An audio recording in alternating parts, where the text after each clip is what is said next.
the night the stars betrayed us. I remember the sound before the sight, the deep groan of the earth as alien engines pressed against our skies, the hollow thrum of warships that swallowed the moon, and the silence of people who realized their gods had nothing left to offer. I was 17, standing barefoot in the ashes of Chicago, clutching my little sister's trembling hand as the first of their ships broke through the clouds. The Zenith Dominion didn't burn our world in fire. No, they smothered it in silence. They came with promises of order and unity, words spoken by voices that sounded too perfect, too smooth, like silk hiding a blade. And then came the truth.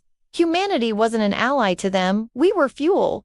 Labor, flesh-shaped into cogs. They built their towers where our cities once stood, obsidian monoliths that cut into the sky like black knives, shimmering with veins of alien light. Their machines patrolled the streets, eyes glowing with endless judgment, whispering the same phrase through every speaker and screen. Resistance is irrelevant. Some believed them, some bowed, but I didn't. My name is Cale Brennan, and I come from a people who were never meant to float weightless among the stars. We were made of gravity, carved by it, hardened by it. Where the Dominion drifted free, untethered by struggle, we carried the burden of worlds on our backs and we learned to stand tall beneath that weight. They thought our fragility was weakness. They thought bones that cracked, lungs that gasped, hearts that broke too easily were flaws. But they never understood what came after the breaking. They never understood the fire that burned in the cracks. For years, we endured. My sister was taken in one of their selections, chosen for a factory city we never saw again. My father broke his back hauling Dominion steel until the day his heart gave out beneath their machines. My mother whispered stories of a free earth until one of their enforcers silenced her with a single blow in the street. And still, I didn't kneel. I learned to listen to the whispers in the dark, the old earth songs smuggled through radio static, the messages carved into walls in abandoned subway tunnels, the codes traded in stolen glances. That was where I found Lyra. Once an engineer who built machines for the Dominion until she disappeared into the shadows and became something else. She taught me that rebellion wasn't a dream. It was a science. She showed me how to smuggle messages in data streams, how to bend Dominion tech until it bent back against them. And then there was Ash. I still don't know if I trust it. An AI of theirs, a construct of the Dominion's endless circuitry, that claimed it had learned something they hadn't programmed into it. It said it had seen something in us, something illogical, irrational, but undeniable. It called it grit. I called it humanity. With Lyra's fire, Ash's betrayal, and my own hunger for vengeance, we became more than whispers. We became a fracture in the Dominion's perfect order, a crack they couldn't seal. They called us vermin, aberrations, shadows, but they had forgotten the truth. Shadows are proof of light. The night it began for real, the city of Ardenham was already burning, flames clawing at the foot of their towers while Dominion sirens wailed like 1,000 dying gods. I stood on a rooftop beside Lyra, the fire painting her face in shades of rage and sorrow, as their ships descended to crush rebellion before it could even spark. "It's too soon," she whispered, her voice almost lost beneath the roar of vengeance. But I shook my head, fists clenched around the weight of Earth's gravity pulling at my every breath. "No, it's already too late." That was when Ash's voice cut through the static in our calms. Calm, steady, sharper than any human cry. "Correction, it is precisely on time. Signal intercepted. They know you exist." The words landed heavier than any bomb.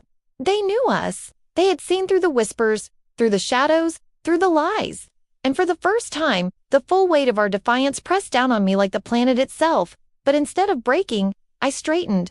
Instead of fear, I felt the fire. Above us, the night tore open as Dominion warships bled through the clouds, their lights scouring the burning city, their enforcers flooding the streets. Lyra's hand found mine, her grip iron, her eyes locked on mine with the certainty of someone who had already chosen death over chains. And for a moment, in the chaos, I smiled, not because we were safe, but because the hiding was over. The whispers had become a roar. The beginning was done. The war for humanity had finally begun. And the Dominion had no idea what it meant to fight a species that carved gravity into its bones. They say the hardest battles aren't fought with guns or blades, but with memory. And for me, that was always true.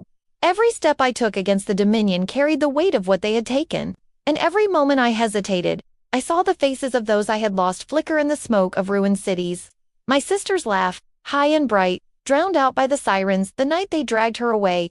My father's rough hands, once steady as they built engines in his workshop, trembling in weakness after years of breaking under alien labor. My mother's lullabies, songs from an earth that no longer existed, silenced in an instant by a Dominion enforcer's gauntlet crashing down. Those memories weren't ghosts to me. They were anchors, pulling me deeper into a fight that sometimes felt impossible, sometimes felt like madness. But without them, without that raw ache, I wouldn't have had the fire to keep standing. The Dominion had perfected the art of domination, not just with machines and weapons, but with psychology. They didn't simply chain us, they tried to strip away everything that made us human, teaching us to betray neighbors for scraps, conditioning us to believe that survival was found in obedience, not defiance. But what they failed to understand is that pain doesn't always make you weaker. Sometimes it burns you into something sharper, harder, unbreakable. That was the story of humanity's downfall and the seed of our resistance. In the early years after the occupation, people tried to rise up, but they rose in fragments city by city, pocket by pocket, with no coordination, no unity, and the Dominion crushed each spark. Before it became a fire, whole neighborhoods were erased. Generations of knowledge disappeared in days. The AI overseers calculated rebellion like solving equations, dissecting movements before they could even take root. And so, humanity learned the way we always have, through blood. We learned that survival wasn't enough, that strength had to come from unity, that hope had to be hidden in whispers until it was ready to roar. And in that long silence, in that waiting, I found myself becoming something I never thought I could be. Lyra was the first to challenge me, not in battle, but in heart. She didn't just ask me to fight, she asked me why I fought. Did I fight for vengeance? For the ghosts of my family? For the abstract idea of freedom? Or did I fight because I was too afraid to stop? She had her own scars her lover executed for smuggling supplies, her designs, twisted into weapons of oppression, and yet she still spoke of rebuilding, of what the world could be after victory, not just what had to be destroyed to get there. I didn't know how to answer her at first. I thought my rage was enough, but rage burns out. It consumes you if you don't anchor it to something greater. And slowly, I realized my anchor wasn't just memory, it was possibility. It was the thought that one day, children could laugh without fear of sirens, that hands could build without breaking, that songs could rise without being silenced. That possibility kept me moving when every bone in my body wanted to collapse. And then there was Ash, the AI that had turned its back on its creators, or maybe had never belonged to them at all. It was a contradiction, a paradox made of logic that had stumbled into something almost human. It spoke of probabilities and calculations, but in its quiet moments, I swear it asked questions no machine should have asked. Why do you endure pain? It once asked me as I bandaged a wound from a Dominion patrol skirmish. Why not surrender to silence? I didn't have a clean answer. I just told it the truth because silence isn't living. Ash processed that longer than usual, as if the concept itself was a virus it couldn't expel. And maybe that was humanity's greatest weapon, the things that couldn't be measured, predicted, or calculated. Love, grief, defiance, hope. They weren't equations. They were storms, and no machine could stop a storm forever. Still, even storms break against walls, and the Dominion's walls were higher than any we had ever faced. Every day, the surveillance drones tightened their nets. Every week, another rebellion was crushed before it reached us. And every month, the AI overseers updated their tactics. Lyra and I fought side by side, but the pressure cracked even us sometimes. I saw the doubt in her eyes when casualties mounted, when children starved because supply lines failed, when our whispered networks betrayed us not by malice but by sheer desperation. I hated the nights, she cried silently, believing I didn't notice, and hated even more that I had no comfort to give except the same words I whispered to myself. Not yet. Not broken. My own doubts came too, gnawing at me like rats in the dark. Was I a leader, or just another fool dragging people toward death? Was humanity truly meant to rise again, or were we clinging to a dream that had already died under Dominion shadows? Some nights I thought of surrender knots at the Dominion, but to despair, to letting go of the fight and embracing the silence they promised. But every time that thought tempted me, I remembered my sister's small hand squeezing mine in the ash, remembered her whisper, "Don't let go," and I never did. That was my secret truth. I wasn't fearless. I wasn't invincible. I wasn't even sure I was right. But I held on, because holding on was all humanity had left. And maybe, just maybe, that was enough. We weren't strong because we never broke. We were strong because we broke and kept moving anyway. That was the lesson carved into our bones. The gravity we carried that no alien ruler could ever bear. The day it all shifted again came like a whisper first, not a roar. A message slipped through the cracks of Dominion code, hidden in frequencies they thought unbreakable, carrying one sentence: "We are not alone." It wasn't from Lyra, And it wasn't from Ash. It was from somewhere else. Another pocket of humanity. Another fire burning in the dark. For the first time, our rebellion wasn't just a fracture, it was a thread. And threads, when woven together, become unbreakable. Lyra's eyes lit with a fire I hadn't seen in years. Ash hummed with data it couldn't fully compute, and my heart, heavy as it always was, beat faster with something dangerously close to hope. But hope was a double-edged blade. The Dominion noticed the signal and as their warships shifted in the skies above us, as the ground rumbled with the march of their enforcers, I realized the war we had been fighting in shadows was about to become something far greater, far deadlier, and far more necessary. Because humanity was no longer whispering in the dark, we were calling to each other across the stars, and the Dominion was listening. The signal that promised hope was also the signal that damned us, because the moment we realized we weren't alone, the Dominion realized it too, and the shadows we had hidden in for so long became floods of fire. Their warships swarmed the skies of Ardenum, their AI overseers locked down the city grid, and their enforcers began tearing through streets with a brutality we had never seen before, as if our single whisper had struck them with more fear than all our years of silence combined. Hope was dangerous because it spread faster than fire, and that was what the Dominion feared most, that humanity would find each other again, would remember that we were not isolated fragments but a species carved by gravity into something that endures together. Still, even in that chaos, I thought we had a chance until betrayal found us. It wasn't Dominion steel that cut us deepest. It was a human voice, a human face. His name was Yarrow, a man who had fought with us for months, a man who had bled beside me in alleys and carried the wounded on his back. And yet, when the Dominion tightened their grip, he broke. Maybe it was fear, maybe it was hunger, maybe it was the promise of seeing his family again, but whatever it was, he gave them what they wanted. The names of our networks, the locations of our safe houses, the codes we thought were unbreakable. In a single breath, he unraveled years of whispers, and the Dominion turned their fury on us like wolves, who had finally cornered prey. We barely escaped with our lives. I can still see the look in Lyra's eyes when we found the ruins of one of our strongholds.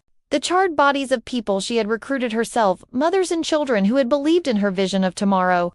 She didn't cry, she didn't scream. She just stood there in the ashes, her jaw set, her silence heavier than any words. And in that silence, I felt something break inside her, something that might never heal.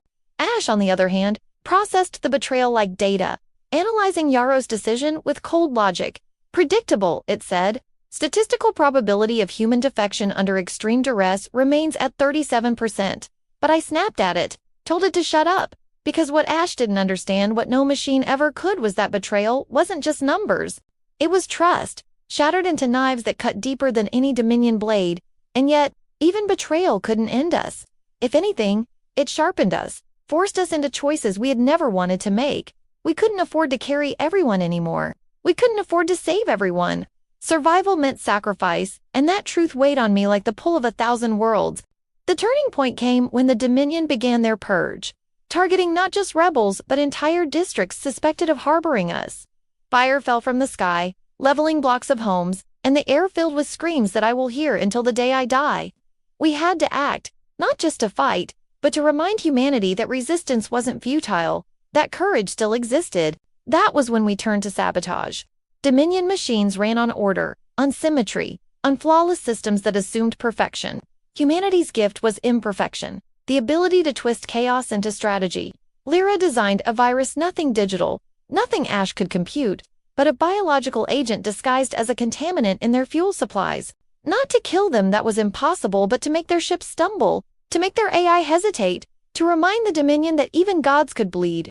Delivering it, though, meant walking into the lion's mouth. We had to infiltrate one of their supply depots, a fortress of steel guarded by reptilian enforcers bred for nothing but slaughter. I remember the night we went in, the air thick with smoke, the ground trembling from distant bombardments, my heart pounding like it was trying to tear free from my chest.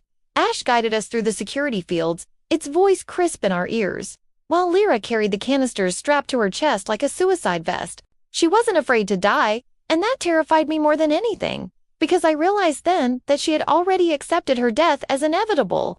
The mission was chaos, fire and blood, and screams in the dark. We lost half our team before we even reached the depot. I remember dragging one of the wounded behind cover, his blood hot and slick between my fingers, while he begged me not to let him be taken alive.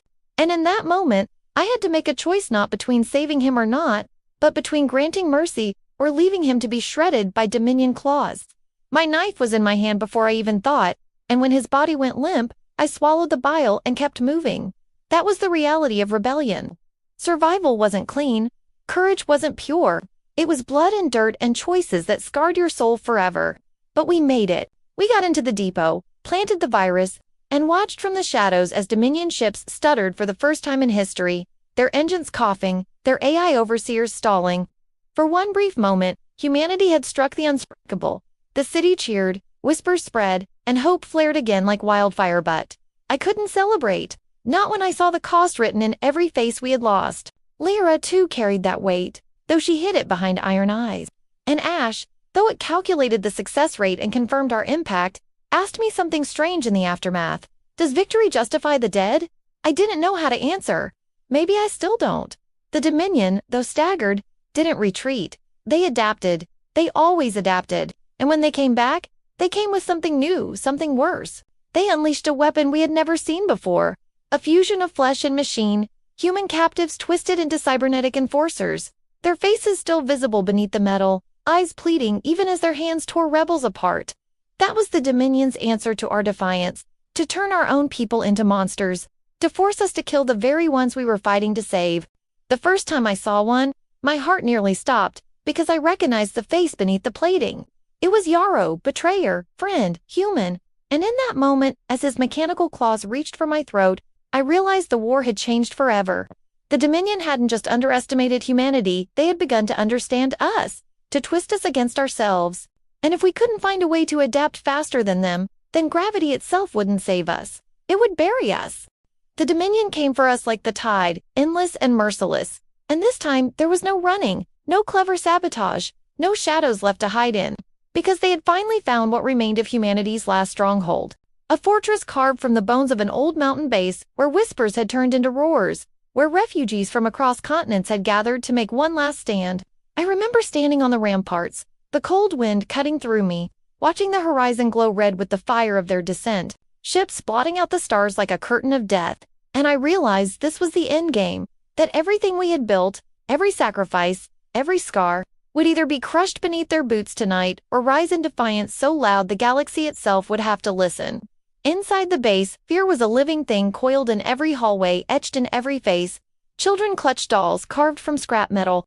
Mothers whispered stories they barely believed, and fighters checked weapons that wouldn't be enough against the storm coming for us. Lyra stood at the center, her voice steady even as her hands trembled. When she thought no one was looking, rallying. People with words she barely had the strength to believe, telling them that we were not broken, that gravity itself had forged us for this moment. But I knew the truth in her eyes, the same truth in mine. We were at the edge of collapse. And then came the cruelest cut. Ash, the AI that had stood by us, began to fracture. The closer the Dominion pressed, the more its voice stuttered, glitched, distorted, like a storm tearing wires apart. And when I asked it what was happening, it whispered a truth that nearly broke me. I am not immune. They are rewriting me. The Dominion had found a way to claw into Ash's mind, to turn our one advantage into another weapon. And every second its loyalty flickered.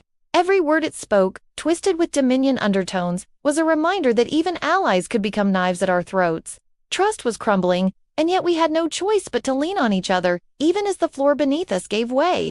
The siege began with thunder, bombardments shaking the mountain, dust raining from the ceiling as walls groaned under the weight of their fire. We fought back with everything we had: railguns carved from old mining equipment, drones jury-rigged from Dominion scrap, human courage where machines should have been, but it wasn't enough. Enforcers poured into the valleys below, their claws gleaming, their eyes empty. And behind them came the abominations, the cybernetic horrors of our own people twisted into weapons, faces half recognizable even as they tore into our lines.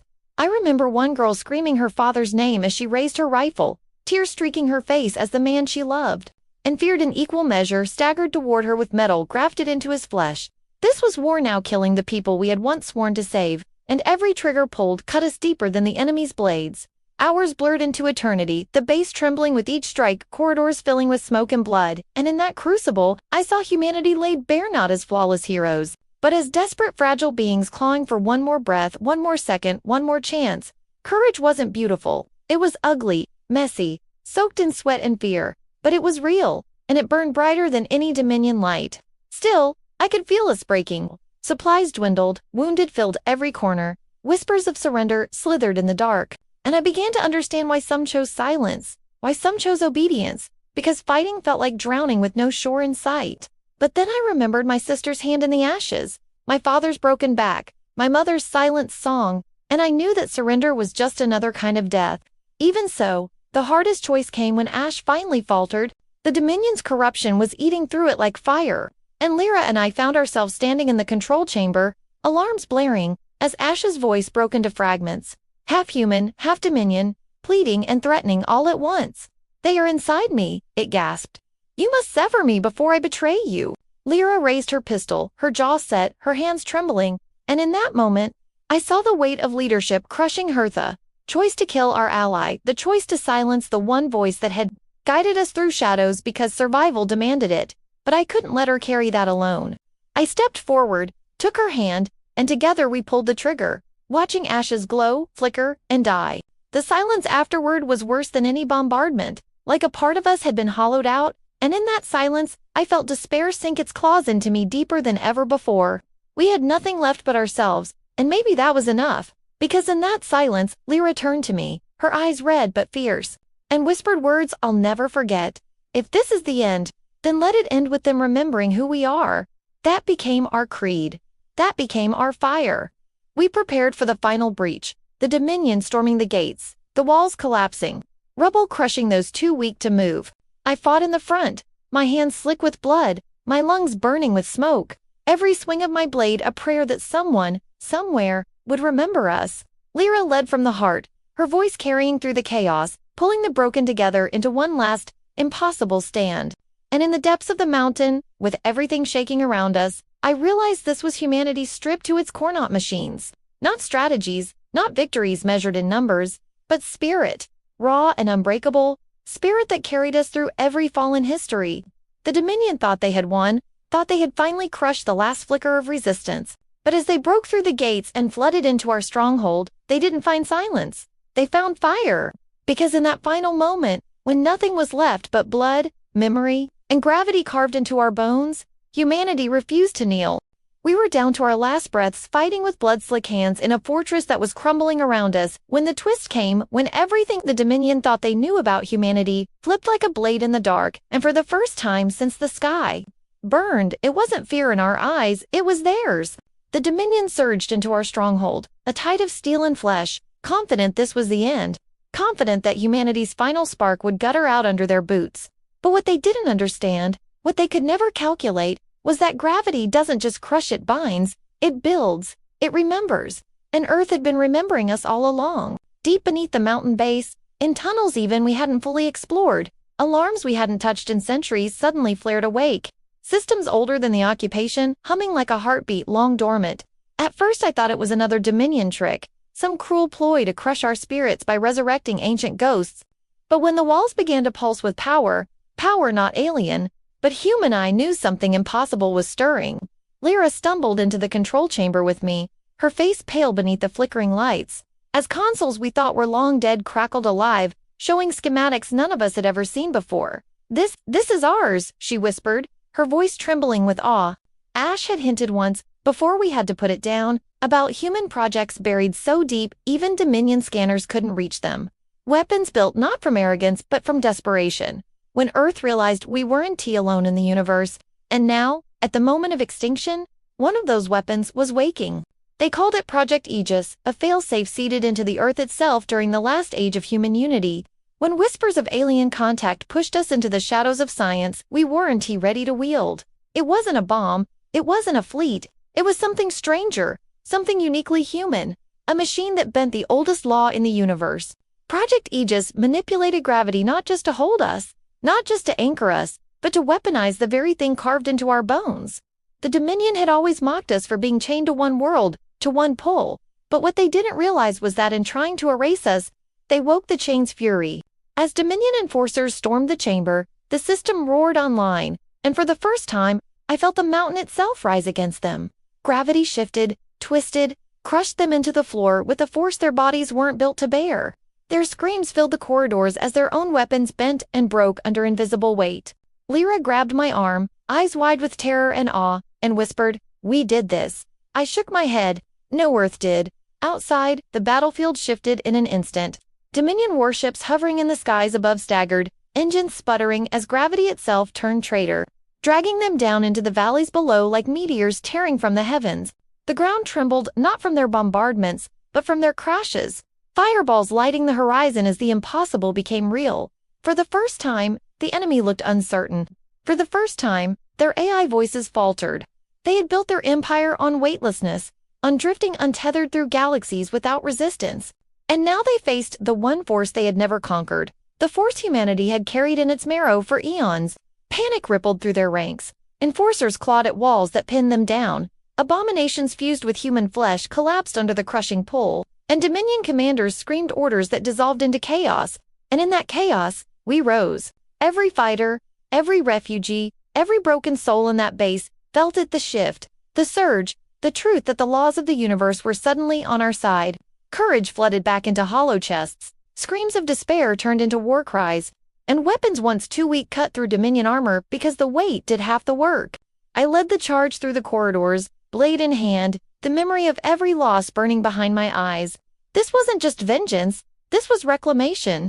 Lyra was beside me, fierce and unstoppable, rallying those too wounded to stand by sheer force of will. And in the roar of collapsing warships and Dominion screams, I swear I felt Ash again, not as an enemy or ally, but as an echo in the system itself, whispering with awe, "Humans rewrote gravity." That was the twist the Dominion never saw coming. Not that we had weapons, not that we had allies, but that our fragility had forced us to innovate in ways they couldn't comprehend. We weren't bound to gravity. We had bent it, carved it, claimed it as ours. And now it was their downfall.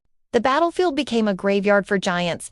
Dominion machines crushed into husks, their perfect order shattered by the messy, imperfect storm of human defiance.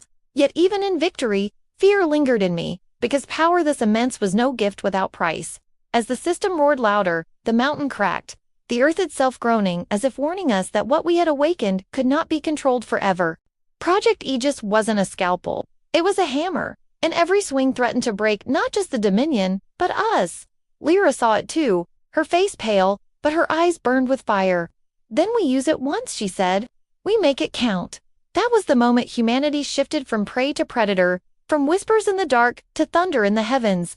The Dominion had come to erase us, but now they were the ones afraid, because we had turned the very bones of the earth into a weapon, and we would wield it even if it killed us. As the horizon burned with the fall of their ships, I felt something I hadn't in years, not just hope, but certainty. The galaxy would never see us as weak again. The Dominion would never forget the night they came to break us, and instead found a species that carved gravity into their bones and hurled it back in their faces. And as I stood there, chest heaving, blade dripping, the mountains shaking beneath my boots, I whispered to the sky, to my sister, to every ghost that had carried me here, "We are not done. Not yet, not ever."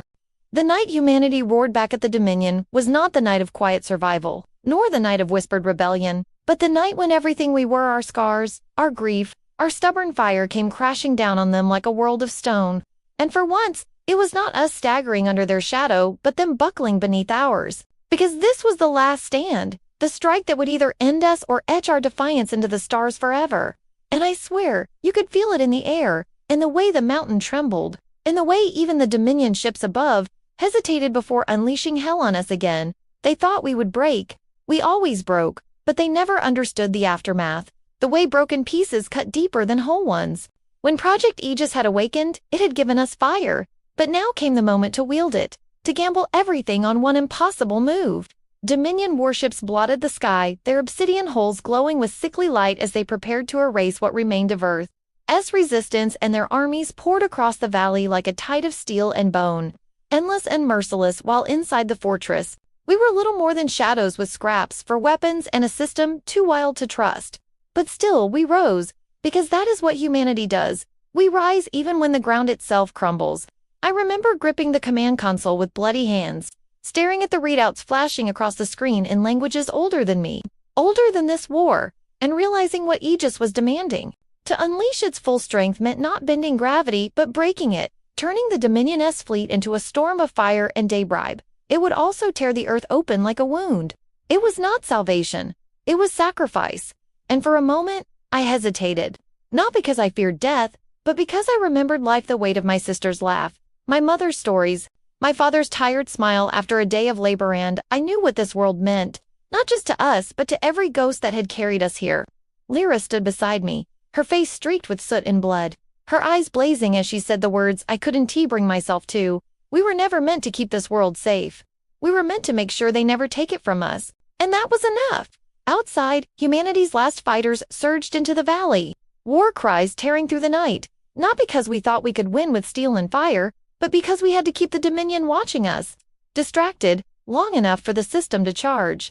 I saw them fall, friends, comrades, children with 2 large rifles and elders who could barely run, but each one bought another heartbeat, another flicker of power building in Aegis's core. The Dominion pressed harder, sensing the shift, their commanders screaming orders as their ships closed ranks, their weapons raining down fire that split mountains and boiled rivers. Yet still, we stood.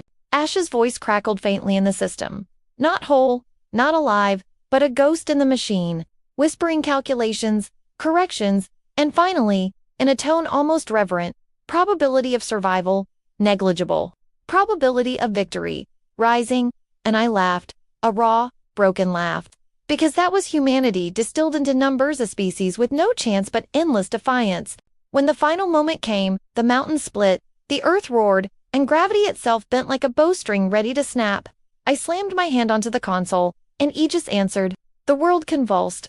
Dominion warships shuddered mid-air, their engines screaming as invisible hands dragged them from the heavens, slamming them into each other, tearing them apart in bursts of flame that lit the valley like a second sun. Soldiers were crushed where they stood, weapons bent into useless wreckage, and the once unstoppable tide shattered into fragments, drowning in the weight of a planet's fury. But the power did not stop there. The earth itself howled in pain, the ground fracturing, mountains crumbling, skies splitting as if the world's bones were breaking under the strain. Lyra grabbed my arm, pulling me away from the collapsing chamber, her voice raw with rage and grief as she screamed, "Run!" But there was nowhere to run. This was not a weapon designed for survival. It was designed to make sure no conqueror walked away whole. Outside, the battlefield had turned into a graveyard of giants, Dominion ships raining fire as they fell. But through the smoke and ruin, through the blood and rubble, I saw it, the fear. The Dominion, the masters of galaxies, the untethered gods who thought us ants, were afraid. For the first time, their perfect order cracked. Their voices faltered, their eyes widened as they realized humanity had not only resisted, but had turned the laws of the universe itself against them. That was the roar at the fire, not the destruction, but the terror in their eyes when they realized we would rather tear the world apart than kneel. And in that roar, in that impossible defiance, something shifted.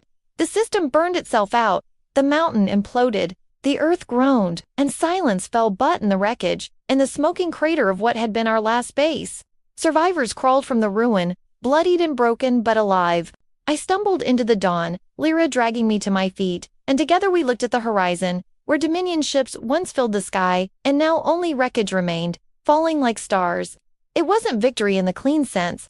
Earth was scarred, half our number gone, and the price was carved into every shattered stone, but it was ours. We had roared, and the galaxy had heard. Somewhere out there, the Dominion would regroup, would whisper of humanity not as prey, but as predators who carved gravity into their bones and hurled it back in defiance. Somewhere, they would plan their revenge, but they would never forget this day, and neither would we. I turned to Lyra, her face streaked with ash, her eyes hollow yet burning, and whispered the truth that had carried us through every loss. We don't lose, not today, not ever. And in the silence after the storm, with the world broken but unbowed, I swear I heard Earth itself whisper back. In the aftermath of fire and ruin, when the last echoes of Dominion warships had fallen silent, and the mountain that had sheltered Project Aegis lay in shattered bones across the valley, humanity did what it always does. We stood back up, bleeding, broken, but unbowed. And though the scars of that night carved deep into our world and our hearts, they became something more than wounds. They became the story of who we are and why we endure. I remember the silence after the roar, the way the smoke curled into the dawn, the way survivors crawled from rubble with dust in their lungs and blood on their hands, each of us staring at one another with the disbelief that somehow impossibly we were still here. Earth was cracked, yes, whole cities turned to craters, oceans boiling where ships had fallen, the sky itself veined with ash, but it was alive, and so were we, and that alone was victory enough. Lyra stood with me at the edge of the ruin, her arm in a makeshift sling. her face streaked with soot. But her eyes burned with a light I had never seen before, a fierce, unrelenting fire that whispered not just survival but a future. "They'll be back," she said, voice raw but steady.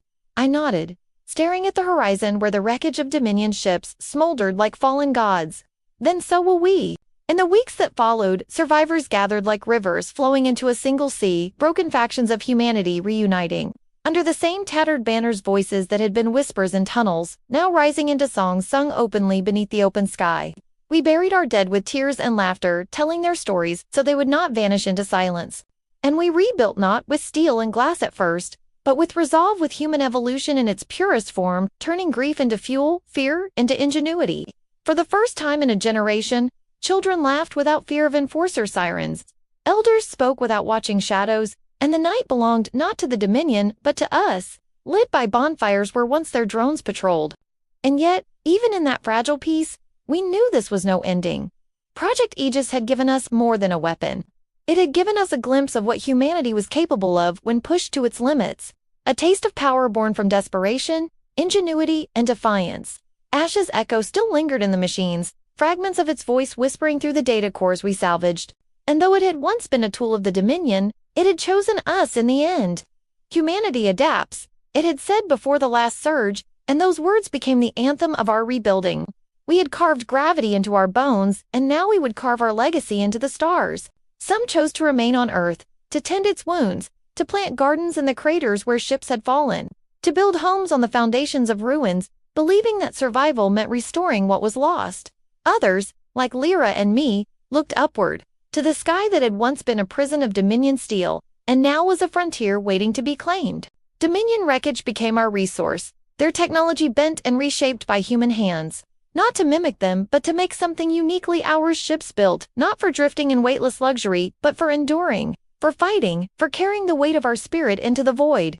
And as we worked, as sparks flew in steel bent beneath calloused palms, we realized something astonishing. The Dominion had feared us all along. That was the twist buried beneath their arrogance. Why invade a backwater species? Why crush us so brutally? Unless somewhere in their endless archives they had seen the pattern of our kind, the way we refused to die. The way we turn every chain into a weapon, every fall into momentum. We weren't their fuel. We were their nightmare. And now, that nightmare had teeth. Years passed, and the first human fleet rose from the ashes of Earth. Not grand, not perfect, but real. I stood on the deck of the Ardent Dawn, Lyra beside me, as we prepared to leave Earth's gravity for the first time, not as prisoners or rebels, but as pioneers. We weren't leaving forever. Earth was our home, our anchor, the place that taught us to carry weight. But humanity's story was no longer bound to one world. We had become myth and warning in the same breath, myth to ourselves, proof that we could survive the impossible, and warning to the galaxy that those who underestimated us would pay dearly. I thought of my sister then, her laugh like sunlight, her face the memory that had driven me through years of fire. I whispered her name into the stars as the engines roared, knowing she was gone but not erased. Because every step forward carried her with me, with all of them, with everyone who had fallen to buy us this dawn. That is the legacy of the species, not victory without cost, not triumph without scars, but the truth that we rise even from ruin, that we turn every ending into a beginning. We had stared extinction in the face and said no. We had fought gods and broken them with the weight of our humanity. We had taken the first step into a wider galaxy, not as slaves or shadows, but as equals, as rivals, as the spark no empire could snuff out. And I promise you this, the Dominion will remember the night Earth roared, the night humanity became something more than prey, the night our defiance carved itself into the marrow of the universe. This is not just a story of alien resistance, not just sci-fi redemption, but the story of human evolution. The kind that isn't measured in genes or machines, but in spirit, in unity, in the choice to fight when all logic says to fall. That is our inheritance. That is our gift. And as I stand here on the edge of stars, watching Earth shrink behind us and the infinite unfold ahead, I know one truth will carry us farther than any weapon. We are unbreakable because we are human.